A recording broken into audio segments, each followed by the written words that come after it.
My writing's really what got me through the last year after Dan died. Welcome to Watch Mojo. Today we're counting down our picks for the most widely disliked scenes from popular sitcoms. The point of the story is that you totally have the hots for Aunt Robin. Number 20, George Michael punches Michael, Arrested Development. Fans were already annoyed by the fourth season finale, as the revival did not live up to their expectations. And then, George Michael punched his father in the face. So instead, he doubled down on this. It's like we're identical twins.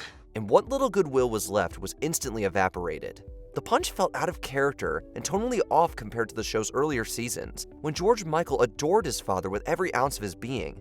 A physical altercation between them was not only unfunny and uncomfortable, it was also wildly inconsistent with their relationship, even accounting for the tension that had been building throughout the season. It was a weirdly dark note to end the season on, and fans were not having it. Did I not tell you that we were alike, exactly alike? This is just horrifying. Too funny. Number 19, the Home Alone parody, It's Always Sunny in Philadelphia. Burglars. This is my bar. I have to defend it. It's amazing that two Charlie-centric episodes are at total opposite ends of the quality spectrum. Charlie Work is regarded as a masterpiece, a brilliant blend of frenetic comedy and creative filmmaking. And then there's Charlie's Home Alone, which even the show's die-hard fans admit is one of the weakest installments. The episode begins well enough, but things take a turn for the worse once the Home Alone parody begins. Many fans find these scenes awkward and unfunny, with unwanted cameos and dated jokes that have been made for the last 30 years. Plus, things get incredibly gross once that bear trap gets involved. Number 18, Robbie and Jess are cousins, New Girl. Robbie? I think we're related. Robbie McFerrin appeared in the second and fifth seasons of New Girl, but his role really expanded in season 6 when he began dating Jess. And then we find out they're cousins. Wah wah. They already weren't a great couple, but making them cousins was a bold move by the creative team. The twist retroactively adds an uncomfortable element to their romance, ruining any sense of rewatchability. And it seemed a bit tonally out of place, despite the show's best efforts to keep it comedic. Plus, many fans saw it as a way to conveniently end their relationship to make room for Jess and Nick's inevitable rekindling, rather than serving as a natural progression of the storyline. Can't live in this reality! It's not second cousins. I can't. First cousins would be Please way no. worse. People do it all the time in the mountains. In the mountains. Number 17, Don is a Coward, Third Rock from the Sun. Is Don here? No, he took a sick day to catch up on his soaps. Some people would call Third Rock from the Sun an underrated sitcom, but it nevertheless contains a rather awkward ending for one of the main characters. Wayne Knight plays Don Orville, a sometimes incompetent police officer, and the main love interest of Sally. In the series finale, Sally finds Don hiding from a robbery, and he admits that he is a coward who only joined the police force to find safety in his fellow officers. I'm a coward. No. That's why I joined the force. All those cops around, I thought I'd feel safe. This doesn't make a lick of sense, and it contradicts many of his earlier heroic actions. Yes, he was bumbling, but he was always well-intentioned. Plus, Don is made sergeant later in the series, so he's obviously not a coward. Not enough to earn himself a promotion, at least. Ever since I have known you, you have gone out there every day and done your job, even though you're scared to death. There's only one word for that kind of coward. Brave. Number 16, Sam Likes Freddy, iCarly. You've been acting different. No, I haven't. For such a funny and lighthearted show, iCarly contains a weirdly toxic relationship. That is, SETI, the often controversial pairing of Sam and Freddy. The relationship blossoms in the fourth season episode IOMG, after Sam randomly kisses Freddy. This smooch comes completely out of left field, as viewers were given zero hints throughout the show that Sam had any romantic affection towards her supposed crush. In fact, it's so out of character that others make reference to how out of character she is acting. Meta? It was a cliffhanger for the sake of having a cliffhanger, and it brought about what many fans consider to be a toxic and unhealthy relationship. Sorry. It's cool. Number 15, Lois denies Malcolm a job, Malcolm in the Middle. Fans of this show are split down the middle when it comes to Lois. Some think she's a strict but ultimately well-meaning mother. Others think she's a shrew. Their opinion is reinforced in the series finale, when Lois forces Malcolm to turn down a great job. Malcolm is offered a fantastic job straight out of high school, but Lois turns it down, arguing that he should go to college and work his way through in order to get some perspective on life. Malcolm's going to college. He's going to finish his education, but thank you very much. He wasn't asking you. He was... Ma'am, I completely understand. I should have talked to you first. Consider the offer withdrawn. Sorry, kid. Some saw this as the ultimate example of Lois's overbearing and controlling nature, forcing her own vision on her grown child, disregarding what he might truly want, and ordering him to sacrifice prosperity and gratification for hard work. All right, Malcolm, I know you're angry. You might as well say what you have to now and get it out of your system. Number 14, The Darkest Timeline, Community. I'm not going anywhere. Exactly. You're going nowhere. I'm about to return to my cool adult lawyer life, and you're gonna be stuck here playing high school. Many fans of Community don't enjoy season 4, which is largely due to the absence of showrunner Dan Harmon, and it ended in spectacularly poor fashion with Advanced Introduction to Finality, a series finale which was completely bungled thanks to an over-reliance on gimmicks, meta-humor, and fan service. This is best represented by The Darkest Timeline, a fun idea from season 3 that was brought back for no reason whatsoever. It didn't make any sense, felt forced, and lacked the clever execution of the original. It was also a bit tone-deaf, with alternate timelines and evil doppelgangers ruining what should have been an introspective episode about taking new steps. It tried to replicate the show's trademark high-concept storytelling, but fell short without Harmon's guiding vision. Don't logic this one away from me. We finally figured out a way to make paintball cool again. Number 13, Casual Racism, Two Broke Girls. I want them all back, especially mine. I'm in a casual flirtation with a woman in Australia. She's part Aboriginal, but has a great personality. It's amazing that Two Broke Girls aired in the 2010s because it had the cultural sensitivity of a show from the 1950s. While it ran for 6 seasons, the sitcom faced intense scrutiny throughout its run, owing to its casual racism. Many characters embodied racial stereotypes, like the sleazy Eastern European Oleg, but perhaps the worst offender was Han Lee, a Korean-American character that often reinforced negative stereotypes about Asian men. We cringed anytime he was on screen, bracing for the next casually racist remark or joke. Oftentimes, these jokes are that Han Lee is short, geeky, and speaks in an accent. How hilarious. You can't tell an Asian he made a mistake. He'll go in the back and throw himself on a sword. Number 12, the opening scene, Heil, honey, I'm home. What a jerk! You must be real mad at me, honey. I'm a very, very bad Hitler. It took the world all of 5 seconds to realize Heil, honey, I'm home was a bad idea.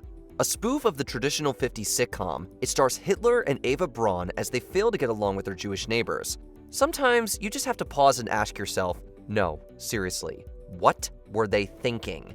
The concept was deliberately tasteless, its offensive premise part of the joke, but there are some jokes that should just never be tried, and this show was over the second Hitler walked through the door and did a poorly disguised Nazi salute.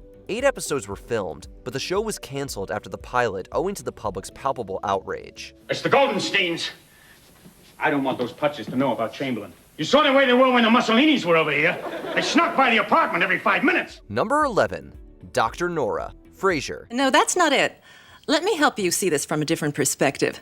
You're a whore, Jenny. Sometimes parody veers into mean-spiritedness, and that's certainly the case with Dr. Nora. This is an episode from the 6th season of Frasier in which an abrasive and deeply unlikable psychiatrist becomes a popular radio personality. The character of Dr. Nora is bad enough. She's a horrible person, and while her confrontation with Frasier drives the plot of the episode, her vitriolic behavior makes for deeply unpleasant viewing. But the character is also a spoof of Laura Schlesinger, better known as Dr. Laura, and the show got in some big trouble for going after her mother. Schlesinger chastised the writers for getting personal and involving her mother when she was not a public figure, and the episode was pulled from syndication. Because I have been there, and I know how hard it is to look at your own mother's face and say, bye-bye, you toxic harpy. You are not hurting me again. Number 10, Andy leaves for his boating trip, The Office. So if you want your boat back, you can pick it up there in the Bahamas in 10 days. Yeah, I know, because I'm sailing it there. Like many shows, The Office runs out of steam by the end, and fans find the 9th season particularly hard to watch. It's marred by numerous problems, including the absence of Steve Carell and Andy's infamous boating subplot, which many people did not enjoy. Andy leaves on a trip with his brother Walter Jr., leaving Aaron behind and deeply hurt. Many fans found this to be a self-centered moment that was widely out of character for Andy, especially considering the positive development he had undergone since season 3. It also removed Andy from the main ensemble's dynamic, an awkward balance that was largely attributed to Ed Helms' burgeoning movie career rather than a natural progression of his arc. Would I have gone with him if he'd asked me? On his sailboat cruise to the Caribbean? Yes.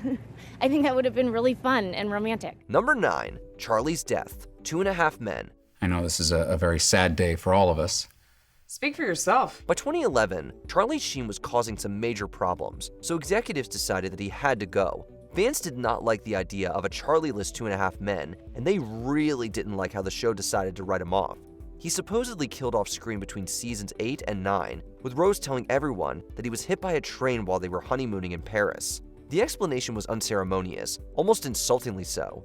His death was also painfully rushed, lacking any sense of proper closure and almost serving as a middle finger to the audience. We later learned that he was actually locked in Rose's dungeon the whole time, but the damage had already been done. Okay, I understand that some of you have mixed feelings. Number 8, JD and Carla kiss. Scrubs. And sometimes you let go of the control you do have in a brief moment of weakness. All right, look, future showrunners, your main characters don't all need to like each other. Drunk or not, there was absolutely no reason to have JD and Carla share a kiss. It was nothing but a plot device to create unnecessary drama and tension, and the fans saw right through it. The characters never had any romantic chemistry to speak of. The kiss came completely out of nowhere, and worst of all, it betrayed both of their personalities. Carla has always been deeply committed to Turk, and JD would never do anything to hurt his good buddy, especially kiss his wife on the lips. The kiss does nothing but disrupt beloved character dynamics and cause massive inconsistencies with the show's tone. When we got to work, not a whole lot had changed. The silence was killing me. You kissed my wife. I miss the silence. Number 7, Alf gets captured. Alf. Alf! Dad, do something! Stay right where you are. If you want one of the darkest endings in sitcom history, may we present Alf. This show was popular in the late 80s, essentially a sitcom version of E.T., with an alien living amongst a suburban family. In the series finale, Alf is about to rendezvous with some other aliens when he's surrounded and captured by government agents. And, yep, that's it. The cliffhanger was meant to be resolved in the next season, but NBC canceled the show, leaving Alf's fate ambiguous. The cliffhanger was unsatisfying, not to mention tonally jarring, as the dark ending clashed with the otherwise fun and lighthearted sitcom. Luckily, fans finally got closure 6 years later in the form of ABC's Project Alf. Pay no attention, that sign shouldn't even be there. I'll remove it if it bothers you. It bothers me. Number 6, Ross hits on his cousin, Friends. She's your cousin. If she knew what was going on in your head, she'd think you were sick. Ross kissing Monica was bad enough, but at least that was a mistake. Ross hitting on his own cousin was completely intentional. Cassie Geller comes to visit, and because she looks like Denise Richards, everyone is instantly smitten with her. That's understandable. Denise Richards is a gorgeous woman, but when we say everyone is smitten with her, we mean everyone, including Ross. Not only does Ross become infatuated and obsessed with his own cousin, he catapults over a very gross line when he tries to have sex with her on the couch.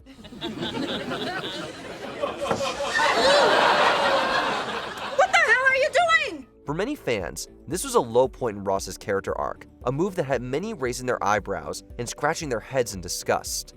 Number 5, It Was All a Story, Roseanne. And I imagine myself going to spas and swanky New York parties, just like the people on TV, where nobody has any real problems and everything's solved within 30 minutes. You could almost hear the country collectively groan on the night of May 20th, 1997, when Roseanne pulled the "It Was All a Dream" card. The entire 9th season was divisive, as the Connors had won the lottery, the show took on a more surreal style, and John Goodman was absent through most of it. But ending on that weird note would have been better than what we got. The finale reveals that the entire season was a what-if scenario concocted by Roseanne, who was coping with some major traumas by writing a fictional story. Unsurprisingly, viewers hated this twist, not only because it betrayed their trust, but also because it ended the show on a bizarrely dark and depressing note. And as I wrote about my life, I relived it. And whatever I didn't like, I rearranged. Number 4, Ted Loves Robin, How I Met Your Mother. This is a story about how you're totally in love with Aunt Robin. And you're thinking about asking her out, and you want to know if we're okay with it. How do you go 9 seasons and 208 episodes building up a story, only to completely dismantle it in 5 minutes? We don't know, but How I Met Your Mother managed to do it. For nearly 10 years, viewers watched Ted recount the complex story of how he met Tracy. And by some miracle, despite the wild anticipation, the show nailed her character with some strong writing and pitch-perfect casting. And then they ruined everything by killing her off and having Ted get back together with Robin, as if that was the point all along. It was a blunder of epic proportions, and it's universally regarded as one of the worst endings in television history. I just call her up on the phone and ask her out on a date? Yes! And that's something you guys would want? Yes! Number 3, Douglas's Disgust, the IT crowd. Oh, God! Graham Linehan wrote the speech and lost his marriage because of it. In this wildly controversial episode, Douglas Reinholm discovers that the woman he has been dating is transgender, and he reacts with both disgust and violence. His reaction, and the show's handling of the sensitive subject, was widely seen as offensive, and critics argue that the episode depicted trans identities in a derogatory and insensitive manner. Douglas's vitriol was deemed transphobic, and Channel 4 pulled the episode from streaming. In response to the outrage, Linehan became a vocal anti-trans activist, a campaign that resulted in a Twitter ban and a divorce from his wife. I'm sorry, it's beyond my control. Please, Douglas, please. Number 2, Jumping the Shark, Happy Days. All right, let me tell you something. That's another reason I gotta jump, because that punk is trying to take a free ride. The term jumping the shark was created in 1985 and has since entered the public lexicon, referring to a specific scene that tanked the quality of a show, or more generally, that a show has exhausted its creativity and lost the spark that made it popular. You can thank Happy Days for it. So, Prince Valiant, are you ready? Are you actually gonna do it? Yeah, are you? In this infamous episode, Fonzie literally jumps a shark while on water skis, a moment that was absurdly out of place in an otherwise grounded comedy rooted in 50s nostalgia. It leaned too far into the larger-than-life qualities of Fonzie, and the shift in tone was widely derided, with the wacky scene sparking a massive decline in the show's quality and popularity. But what did you really win? Aw, come on, Red. How often does a guy like me get the bump off a guy like that?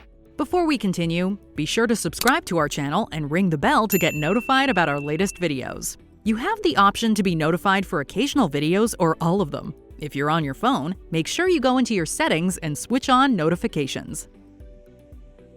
Number 1, Going to Prison, Seinfeld. The second button is the key button. It literally makes or breaks the shirt. Look at it, it's too high.